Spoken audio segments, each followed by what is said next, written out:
হ্যাঁ, মানে একটু একটু আলাদা। এখন ছাতা নিয়ে বেরিয়ে পড়েছি, আমরা যাব এখন ডায়মন্ড। এখানে সবাই আছে, একটা গাড়ি এখানে আছে, দেখাই তোমাদেরকে দেখা যাবে না ঠিকঠাক। হ্যাঁ, এখানে 3 জন আছে, এখানে ড্রাইভার বাদ দিয়ে 2 জন আছে, ঠিক আছে, এখানে সরি 4 জন আছে, এখানে ড্রাইভার বাদ দিয়ে 2 জন আছে। ভাই গাড়ি নিয়ে তিশাকে আনতে গেছে, ও এলে তারপরে আমরা যাব। নয়ন হয়তো আমাদের গাড়িতে যাবে, কারণ এই গাড়িতে এত চেপে চুপে তো দরকার নেই।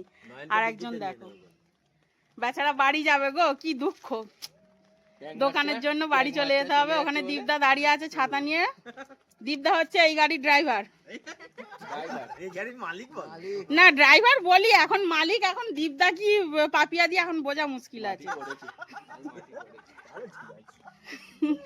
তা এখানে হচ্ছে আমাদের ইন্দ্রজিৎ মন্ডল শ্বশুর বাড়ি খেতে এসেছিল, দুপুরবেলা লাঞ্চ করতে এসেছিল, এখন বাড়ি চলে যাচ্ছে। কতটা কষ্ট হচ্ছে তোমার?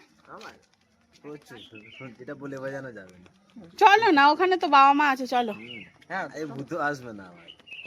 ও আমার দেওয়ার আজকের দোকানে থাকবে না, তাই ইন্দ্রকে মানে অনেকটা টেনশন নিয়ে এসেছিল দুপুরে লাঞ্চ করতে শ্বশুর বাড়ি, এখন বাড়ি চলে যাচ্ছে। 3:30টার সময় খেয়ে দিয়ে উঠে 4টের সময় আবার চা খেলো, খেয়ে এখন যাচ্ছে। আমাকে পাত্তাই দিচ্ছে না, আর আমি তো ঠিকঠাক সাজতে পারিনি, কারণ 3:45 খেয়ে উঠেছি। ভাই বলছে এখনো তুই রেডি হসনি, বেরোতে হবে, 4টে বাজে, সবাই এসে গেছে। ওখানে বাবা মা আছে, আর বাবা মা এখন এদেরকে ভালো করে বুঝিয়ে দিচ্ছে। তো এখন গঙ্গা জল তোলার কথা, এদেরকে ভালো করে বুঝিয়ে বলে দিচ্ছে, কারণ এই বয়সের ছেলেমেয়েরা ওসব গঙ্গা জলের দিকে মন থাকে ঘুরতে গিয়ে।